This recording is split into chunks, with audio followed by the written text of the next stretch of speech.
नमस्कार दोस्तों, crime stories channel पर मैं राजेश आपका स्वागत करता हूं। दोस्तों, आज मैं आपको अपराध की जिस वारदात के बारे में बताने जा रहा हूं, वो वारदात भोपाल मध्य प्रदेश में हुई थी। तो चलिए दोस्तों, इस वारदात के बारे में हम लोग विस्तार से जानते हैं। आदेश जब भोपाल में पकड़ा गया था, तब पुलिस को जरा भी अंदाजा नहीं था कि उसके हत्थे कोई मामूली मुलजिम नहीं, बल्कि एक ऐसा सीरियल किलर चढ़ा है जिसका कत्ल करने का अपना एक अलग स्टाइल और अंदाज है।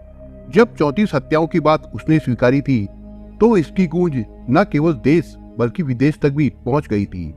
लगभग 50 साल का आदेश खामरा मामूली शकल सूरत वाला अधेड़ आदमी है। उसके चेहरे से अगर अपने जुर्मों के अनुपात में क्रूरता नहीं बरसती, तो मासूमियत भी नहीं टपकती है। वो बेहद सपाट चेहरे वाला भावशून्य व्यक्ति है। मामूली पढ़े लिखे आदेश खामरा की बातों में दर्शन जरूर झलकता है। पकड़े जाने के बाद वो शायद खुद की अहमियत समझने लगा है, इसलिए वो और भी ज्यादा लापरवाह दिखने की कोशिश करता है। भोपाल की नजदीकी औद्योगिक इलाका है मंडीदीप, जो एक छोटा सा कस्बा है। यहाँ की फैक्ट्रियों में काम करने आए देश भर के लोग रहते हैं। इनमें से अधिकांश पेशे से मजदूर है, जो मंडीदीप में स्थायी रूप से बस गए हैं। खामरा परिवार उनमें से एक है। आदेश खामरा के पूर्वज भारत पाकिस्तान के बंटवारे के वक्त भोपाल आ गए थे। उसके पिता गुलाब खामरा सेना से नायक सूबेदार के पद से रिटायर हुए थे। अपना पेट पालने के लिए आदेश मंडीदीप में दर्जी की छोटी सी दुकान चलाता था। उसकी शादी हो चुकी है और उसके 5 बच्चे भी हैं, जिन्हें वो बेहद प्यार करता है। पुलिस इससे ज्यादा जानकारी आदेश के बारे में हासिल नहीं कर पाई है, या फिर वो किन्हीं वजहों के चलते मीडिया को नहीं दे रही थी। हाँ, पुलिस ने ये बात जरूर प्रमुखता से बताई कि आदेश के अपने पिता से बेहद कटु संबंध थे। खुद आदेश ने भी स्वीकारा कि वो इतना बेरहम हत्यारा इसलिए बना क्योंकि उसे परिवार में कभी किसी का प्यार नहीं मिला। पिता ने तो उसे कभी चाहा ही नहीं, और ना ही किसी और ने उसकी परवाह की। पिता सैन्य अनुशासन अपने घर में भी चलाते थे और जरा जरा सी बात पर उसे मारते और डांटते थे। कभी कभी तो वो उसे घर से निकाल देते थे। किशोर उम्र बड़ी नाजुक होती है। आदेश का मासूम मन इन हालात को बर्दाश्त नहीं कर पाया, लिहाजा एक गुस्सा उसके अंदर जमा होता गया, जिसका एहसास उसे नहीं हुआ, और वो एक बेरहम हत्यारा बन गया। इन दिनों आदेश को लेकर देश भर में जगह जगह घूम रही पुलिस को ये भी नहीं मालूम कि आदेश ने जुर्म की दुनिया में पहला कदम कब रखा था। लेकिन उसने जो कबूला, उसके मुताबिक साल 2010 के बाद से वो लगातार एक नियमित अंतराल से हत्याएं कर रहा था, और उससे उसकी हिम्मत बढ़ती गई। आदेश के निशाने पर ट्रक ड्राइवर और क्लीनर ही होते थे। इस सवाल का जवाब भी उसके बयानों से मिलता है कि ये लोग सॉफ्ट टारगेट होते थे। हत्याओं की शुरुआत भी उसने भोपाल और मंडीदीप के बीच 11 मील नाम के इलाके से की थी, जो होशंगाबाद रोड पर स्थित है। यहाँ से एक रास्ता प्रसिद्ध भोजपुर के शंकर मंदिर की तरफ जाता है। इस इलाके में रिहायशी मकान और अपार्टमेंट बन रहे हैं, लेकिन इसके बाद भी वो इलाका सुनसान रहता है। खास तौर से रात के वक्त तो आवाजाही ना के बराबर होती है। पैसों की तंगी दूर करने के लिए आदेश से मेहनत करने के बजाय जुर्म का रास्ता चुना। मंडीदीप में रहने वाले आपराधिक प्रवृत्ति के कई लोगों से उसके संबंध थे। संगत रंग लाई, और एक दिन उसने 11 मील इलाके में एक ट्रक लूट लिया। अपनी पहली वारदात की वो तारीख नहीं बता पाया, लेकिन उसकी बातों से लगता है कि ये बात सन 2007 की रही होगी। पहले जुर्म में उसने ट्रक ड्राइवर की हत्या नहीं की थी, बल्कि उसे लूटकर छोड़ दिया था। इस लूट से उसके हाथ काफी माल लगा था। मोटा माल आसानी से हाथ लगने के बाद टेलर का काम उसे बेहद घाटे वाला और बेकार लगा, क्योंकि जितना पैसा वो 3-4 साल मेहनत करके कमा पाता था, उतना एक रात में उसने ट्रक की लूट से कमा लिया था। हालांकि लोगों को दिखाने के लिए वो अपने टेलर के पेशे से चिपका रहा। पहली बार जुर्म करने वाले की हालत अजीब होती है। कुछ दिन वे पुलिस के डर और राज खुल जाने से सहमे रहते हैं, लेकिन जब 10-15 दिन गुजर जाते हैं तो वे बेफिक्र हो जाते हैं। इसी बीच किसी तरह वे चोरी छिपे घटनास्थल का चक्कर जरूर लगाते हैं। इसके कई मनोवैज्ञानिक कारण अपनी जगह है। पहली लूट पर जब कुछ नहीं बिगड़ा, तो आदेश के हौसले बढ़े, और दूसरी वारदात को अंजाम देने के लिए उसने ऊना जिले के राधोगढ़ कस्बे को चुना, जो पूर्व मुख्यमंत्री दिग्विजय सिंह का चुनाव क्षेत्र होने के चलते मशहूर है। ये भी साल 2007-2008 के दरमियान की बात है। राधोगढ़ में एक ट्रक लूटकर उसने सबूत मिटाने की गरज से ट्रक ड्राइवर की हत्या कर दी थी। इसके बाद उसने लगभग हर वारदात में ऐसा ही किया, जिससे पकड़ा ना जाए। लगातार हत्याएं करने के बाद वो अपनी अपराध शैली में बेहद एहतियात बरतने लगा था। दूसरी वारदात में भी उसे खासी रकम मिली थी। इसके बाद तो ट्रक ड्राइवरों और क्लीनरों की हत्या को उसने अपना फुल टाइम जॉब बना लिया था। लंबी दूरी तक जाने वाले ट्रक ड्राइवरों के पास तो खासी नकदी होती ही है, लेकिन उसे असल आमदनी होती थी ट्रक का माल लूटने से और फिर ट्रक को भी बेचने से। ये आदेश खामरा के लिए बाएं हाथ का खेल बनता जा रहा था। सन 2010 से लेकर 2014 तक उसने 5 ट्रक लूटे थे और 8 ड्राइवरों और क्लीनरों की हत्या की। लेकिन उसकी हिम्मत उस समय और बढ़ गई थी जब वो तीसरी वारदात को अंजाम देने के लिए महाराष्ट्र के अमरावती जिले में गया था। यहाँ वारदात के बाद वो पकड़ा गया था और उसे 1.5 साल की सजा भी हुई थी। जेल से रिहा होने के बाद उसने जुर्म की दुनिया से किनारा कर लेने का इरादा भी बनाया, लेकिन ऐसा वो कर नहीं पाया। इसकी 2 ही वजह थी। पहली ये कि जुर्म से कम समय में बहुत ज्यादा पैसा मिलता था और दूसरी बात संगत की थी। एक बार जो अपराधी जेल हो आता है उसके भीतर का डर मिट जाता है। वो पुलिसिया कामकाज के तौर तरीकों से भी वाकिफ हो जाता है। यही आदेश के साथ हुआ। सजा होने के कुछ दिन बाद तक उसने भी जुर्म ना करने की बात सोची, लेकिन जल्द ही जुर्म का कीड़ा उसके दिल में कुलबुलाने लगा। 2010 से 2014 के बीच वो एक दफा और पकड़ा गया था। इस बार जेल में रहते उसकी दोस्ती तुकाराम बंजारा नाम के शख्स से हुई। दोनों ने जेल में तय कर लिया कि अब बाहर जाकर वे मिलजुल कर ट्रक लूटने और ड्राइवरों व क्लीनरों की हत्या का काम करेंगे। इन दोनों ने जेल में रहते ही हाईवे क्राइम्स पर जैसे पीएचडी कर डाली थी। इस बात पर दोनों की राय एक थी कि मंडीदीप की फैक्ट्रियों में ट्रक ड्राइवर चोरी का माल बेचकर लाखों बनाते हैं, तो हम तो उन्हें लूटकर और ज्यादा कमा सकते हैं। महाराष्ट्र का रहने वाला तुकाराम भी कम खुरापाती और सातिर दिमाग का नहीं था। उसे आदेश जैसे किसी जोखिम उठाने वाले सहयोगी की जरूरत थी। जेल में रहते दोनों ने तरह तरह की योजनाएं बनाई और बाहर आकर उन पर अमल करना शुरू कर दिया। योजना अनुसार दोनों ने वारदातों को अंजाम देना शुरू कर दिया था। अब ये ट्रक ड्राइवरों को हथियारों की नोक पर नहीं लूटते थे, बल्कि उन्हें मीठी मीठी बातों में फंसाते थे। फंसने के बाद उन्हें शराब पिलाते या फिर किसी खाने पीने की चीज में नशे की गोलियां मिलाकर देते थे। ड्राइवर के बेसुध हो जाने के बाद ये उसे या तो कहीं पानी में डुबोकर मार देते थे या फिर उसे रेल की पटरियों पर सुला देते थे, जिससे मामला हादसे का लगे। इन तरीकों को अपनाने के पीछे इनका मकसद पुलिस जांच का दायरा सीमित रखना था, जिसमें वे कामयाब भी रहे। इसी दौरान जयकरण प्रजापति नाम का शख्स भी इनके गिरोह में शामिल हो गया। जयकरण मध्य प्रदेश के ही टीकमगढ़ जिले के एक गांव का रहने वाला था, जिसका मुख्य काम ट्रक ड्राइवरों से दोस्ती बढ़ाना था। ट्रक ड्राइवरों को शीशे में उतारने के बाद वो कोडवर्ड में आदेश को बताता था कि अब आगे क्या करना है। मसलन जब वो फोन पर ये कहता था कि कुछ मीठा लाओ, तो इसका सीधा सा मतलब होता था कि शिकार जाल में फंस चुका है, इसलिए उसे ठिकाने लगाने के लिए तैयार रहो। जो ड्राइवर इनका दावतनामा कबूल कर लेते थे उन्हें ये छक्कर शराब पिलाते थे और फिर कहीं सुनसान जगह ले जाकर उसे निर्वस्त्र करके रेल की पटरियों पर फेंक देते थे या फिर किसी तालाब में फेंकते थे। इस टिकड़ी ने 3 साल में 20 से भी ज्यादा वारदातों को अंजाम दिया था। अधिकांश हत्याएं आदेश ने ही की थी। ऐसा लगता है कि हत्या करते वक्त उसकी सनक सवाब पर होती थी और वो अब ये जुर्म लूट के लिए कम बल्कि अपना शौक पूरा करने के लिए ज्यादा करता था। ट्रक ड्राइवरों की हत्या करने में माहिर हो चले आदेश खामरा ने एक एक करके अपनी जुर्म कबूले तो देश भर में सन्नाटा खिंच गया। अपने द्वारा की गई हत्याओं का हिसाब भी उसने दिया कि उसने मध्य प्रदेश में सबसे ज्यादा 20 कत्ल किए। इनमें से सबसे ज्यादा कत्ल चंदेरी के नजदीक किए थे। दरअसल गुना, चंदेरी और राजगढ़ आगरा मुंबई राष्ट्रीय राजमार्ग से जुड़े हुए हैं। यहाँ हत्याएं करना और लूटपाट करना अपेक्षाकृत आसान काम है। महाराष्ट्र के अमरावती में आदेश ने 2 कत्ल किए, तो छत्तीसगढ़ के राजनांदगांव में 3 और रायपुर में 2 कत्लों की बात उसने कबूली है। एक हत्या उसने मसूर, देवस्थल, शिरडी के संगमनेर जंगल में करने की बात स्वीकारी। उसने महाराष्ट्र के ही वर्धा में 2 हत्याएं की थी। ओडिशा के संबलपुर में भी आदेश ने 2 हत्याओं की बात कबूली। कभी मंडीदीप से शुरू हुआ एक ट्रक की लूट का सिलसिला अंतर्राज्यीय बन चुका था, जिसमें खास बात ये थी कि आदेश की तरफ किसी का ध्यान नहीं था, क्योंकि हाईवे पर हादसे और हत्याएं आम बात है। सुनसान होने के चलते ऐसी जगहों पर पुलिस को गवाह और सबूत नहीं मिलते, इसलिए वो भी जांच जल्द बंद करके मामला क्लोज कर देते हैं। दूसरे आमतौर पर ड्राइवरों और क्लीनरों की परवाह ट्रक मालिक भी नहीं करते, क्योंकि उनकी दिलचस्पी अपने माल और ट्रक में ज्यादा रहती है। जो ना मिले तो वे पुलिस में औपचारिक रिपोर्ट दर्ज कराकर अपने काम में ऐसे लग जाते हैं कि मानो कुछ हुआ ही ना हो। इस सिस्टम और मानसिकता का पूरा फायदा आदेश खामरा, जयकरण प्रजापति और तुकाराम बंजारा उठा रहे थे।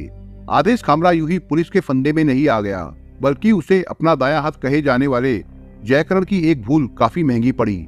महत्वाकांक्षी जयकरण की इच्छा खुद का अपना अलग गिरोह बनाकर काम करने की थी।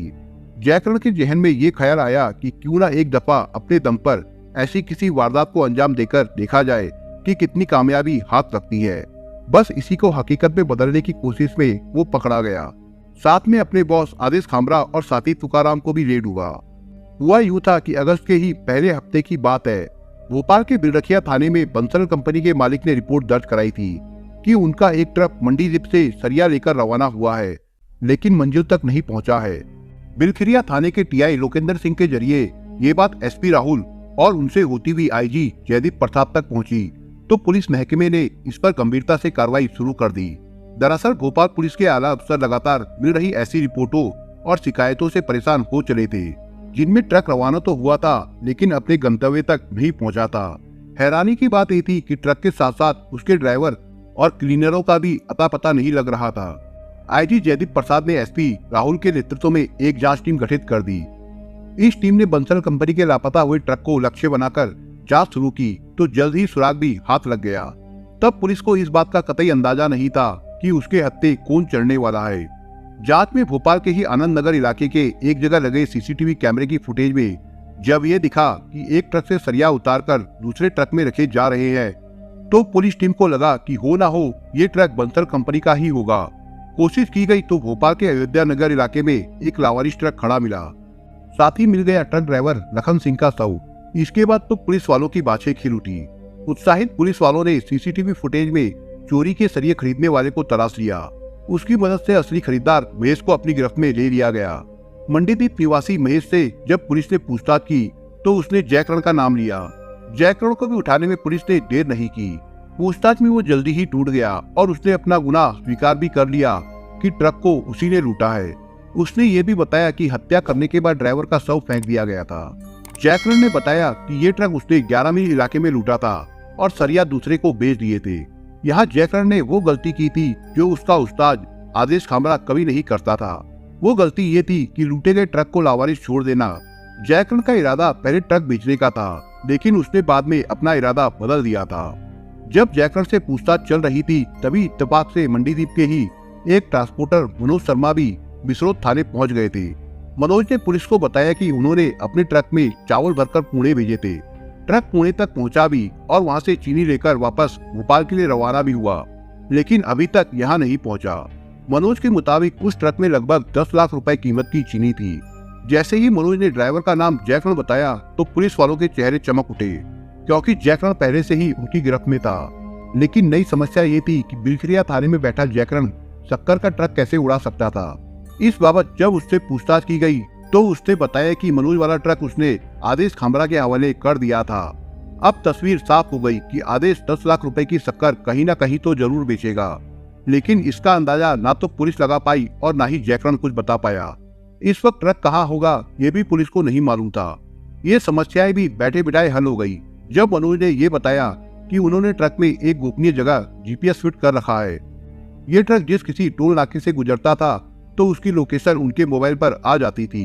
मनोज को अपने ट्रक की आखिरी लोकेशन झांसी की मिली थी। उसके बाद से मैसेज आने बंद हो गए थे। इसके बाद भी उम्मीदें जिंदा थी, इसलिए बिट्टू शर्मा अपने सहकर्मियों को लेकर वहां के लिए रवाना हो गई। मोबाइल फोन के जरिए अब ट्रक की लोकेशन मिलने लगी थी, लेकिन वो पल पल बदल भी रही थी। बिट्टू शर्मा ने 10 दिन लगातार इस ट्रक का पीछा किया और आखिरकार ट्रक को उत्तर प्रदेश के सुल्तानपुर स्थित एक ढाबे पर देख भी लिया। इस ढाबे पर पुलिस वाले आधी रात को पहुंचे तो वहां का नजारा बेहद रंगीन था। ढाबे पर शराब सहित मौज मस्ती के तमाम इंतजाम थे जो आमतौर पर हाईवे पर होते हैं। पर इस टीम का मकसद और निशाना आदेश खामरा था, जिसे अंततः सुबह तक पकड़ ही लिया गया और भोपाल ले आए। तुकाराम भी उसके साथ था। बिलखिरिया थाने में जैसे ही आदेश ने जयकरण को देखा तो उसे समझ आ गया कि खेल खत्म हो चुका है। इसके बाद भी उसने पुलिस को बरगलाने की पूरी कोशिश की, लेकिन वो कामयाब नहीं हो पाया। आदेश का मुंह खुलवाने के लिए पुलिस ने उस पर मनोवैज्ञानिक दबाव बनाया और उसके बेटे का हवाला दिया कि जिन ड्राइवरों और क्लीनरों की हत्या उसने की है उनकी आत्माएं बदला ले रही है। दरअसल पिछले कुछ दिनों से आदेश के बेटे का 3 बार एक्सीडेंट हुआ था। डर कहले या मजबूरी कि आदेश ने एक एक कर सारे गुनाह स्वीकार लिए तो हड़कंप मच गया। आदेश से संबंधित जानकारियां टुकड़ों में ही सही सामने आने लगी थी। उसने बताया कि वो अपने बेटे और परिवार को बहुत चाहता है। हैरानी की बात तो ये थी कि उसके घर वालों को नहीं मालूम था कि वो इतना खतरनाक हत्यारा है। आदेश अक्सर घर से गायब रहता था और कहाँ और क्यों रहता है ये सब किसी को नहीं बताता था। हाँ, अपने गायब रहने के बाबत बहाने बनाने में वो माहिर हो गया था। बयानों में उसने ये बात भी कही थी कि अपने गुनाहों की परछाई उसने घर वालों पर भी नहीं पड़ने दी थी। लेकिन सच ये है कि आदेश के दोनों बेटे शुभम और सुगंध अपने पिता की वास्तविकता जानते थे। नगरपालिका में काम करने वाले शुभम को अपने पिता की गिरफ्तारी की जानकारी 9 सितंबर के अखबारों से मिली थी। गिरफ्तारी के बाद मंडीदीप में स्वाभाविक तौर पर आदेश की चर्चा रही। जिसने भी सुना दांतों तले उंगली दबा ली। इस कस्बे के लोग बताते हैं कि आदेश को टेलरिंग में इतनी महारत हासिल थी कि वो ग्राहक का नाप इंची टेप से नहीं बल्कि आंखों से ले लेता था और उसी के आधार पर एकदम फिटिंग के कपड़े सिल देता था। मंडीदीप से पहले आदेश रेहटी और शाहगंज के अलावा महाराष्ट्र के भंडारा में भी टेलरिंग की दुकानें खोल चुका था। यहाँ कुछ गुंडों से झगड़ा होने के चलते उसने पुलिस वालों पर ही हमला कर दिया था। कोई 6 साल पहले आदेश ने भंडारा में जेडेक्स टेलर्स के नाम से अपनी दुकान खोली थी, लेकिन वहाँ उसका मन नहीं लगा तो वापस मंडीदीप आ गया था। हैरत की बात यह भी थी कि मंडीदीप थाने में उसके खिलाफ कोई मामला दर्ज नहीं है। मंडीदीप के पुराने लोग ही जानते हैं कि आदेश खामरा के दादा नारायण दास खामरा यहाँ के जाने माने और प्रतिष्ठित नागरिक हुआ करते थे। उन्हें बरखेड़ा से लेकर अब्दुल्लागंज तक रेलवे लाइन बिछाने के लिए भी लोग जानते हैं और दाहोद बांध बनाने के लिए भी। पुलिस आदेश से काफी कुछ उगलवा चुकी थी, जिससे ये तो साफ हुआ कि उसके प्रत्येक सहयोगी जयकरण और तुकाराम ही थे। लेकिन जाने क्यों ये बात हर किसी को हजम नहीं हो रही थी, क्योंकि मामला 1-2 नहीं बल्कि 34 हत्याओं का था। ट्रक और लूट का माल बेचने में आदेश का मददगार ग्वालियर निवासी शाहबाजी था। मिसरोद थाने में पुलिस वाले उसे तोड़ने में तो सफल रहे, साथ ही ये जानने की भी कोशिश करते रहे कि आदेश के संबंध किन और कैसे लोगों से थे। आदेश ने अपने बयान में पुलिस को बताया कि ट्रक ड्राइवरों की जिंदगी कष्टों से भरी होती है, मैं इन्हें मुक्ति दे रहा था। सबूतों के नाम पर पुलिस को उसके पास से एक अहम डायरी मिली, जिसमें ज्यादा नहीं सिर्फ 50 लोगों के नाम व मोबाइल नंबर दर्ज थे। इनमें से अधिकतर ट्रक ड्राइवरों के हैं या फिर उन लोगों के जो आदेश के लूटे ट्रकों और उनका माल ठिकाने लगाने में उसके सहयोगी थे। पुलिस आदेश को लेकर वहां गई जहां जहां उसने हत्याएं करने की बात कबूली थी। कई जगह शव मिले तो कई जगह से पुलिस को खाली हाथ लौटना पड़ा, क्योंकि आदेश ठीक जगह नहीं बता पाया कि उसने शव को कहां ठिकाने लगाया था। अब से करीब 3 महीने पहले गायब हुए सीहोर के ड्राइवर राजेश पवार का शव पुलिस ने उसकी ही निशानदेही पर चंदेरी के निकट एक पुलिया से बरामद किया, जिसे राजेश की पत्नी ने कपड़ों से पहचाना। इस रास्ते पर आदेश ने 2 ट्रक लूटकर 6 लोगों की हत्याएं की थी और सभी के शव पुलिया के नीचे पानी में फेंक दिए थे। ये बात भी पूछताछ में उजागर हुई कि महाराष्ट्र की तरफ की गई कुछ वारदातों को तुकाराम ने अपने दम पर अंजाम दिया था। पुलिस हिरासत में आदेश की रंगीन मिजाज शख्सियत भी सामने आई। उसकी एक प्रेमिका ग्वालियर में है तो दूसरी भिंड में। इन दोनों के नाम लिली हैं, जो अपने आशिक के पैसों पर लग्जरी जिंदगी जी रही थी। लिली इनके असली नाम नहीं है, बल्कि ये नाम इन्हें आदेश ने अपनी सहूलियत के लिए दिए थे। आदेश अपना खाली वक्त इन दोनों के साथ गुजारता था, लेकिन अलग अलग। उसका कहना है कि उसकी दोनों मासूकाओं को भी उसके गुनाहों के बारे में जानकारी नहीं थी। एक लिली के बारे में उसने बताया कि वो कॉलेज गर्ल है, जिसके बारे में चर्चा है कि वो उसे अपने धंधे में शामिल कर हाईवे क्वीन बनाने की मंशा पाले बैठा था। पुलिस ने उसके ठिकाने पर दबिश दी, लेकिन वो गायब हो चुकी थी। इसी तरह जयकरण की भी एक मासूका थी, जिसके बारे में उसे शक था कि उसके संबंध एक रिश्तेदार से हैं। जयकरण ने उस रिश्तेदार की हत्या कर डाली थी। पुलिस ने आदेश खामरा, जयकरण और तुकाराम के खिलाफ सारे सबूत इकट्ठा करने के बाद उन्हें कोर्ट में पेश किया, जहां से सभी को जेल भेज दिया गया था। दोस्तों, आप अगर चैनल पर नए हो तो आप चैनल को सब्सक्राइब करने के साथ कमेंट बॉक्स में इस कहानी के बारे में अपने विचार जरूर लिखिएगा। मिलता हूँ एक नई कहानी के साथ, तब तक के लिए अपना ख्याल रखिएगा। धन्यवाद।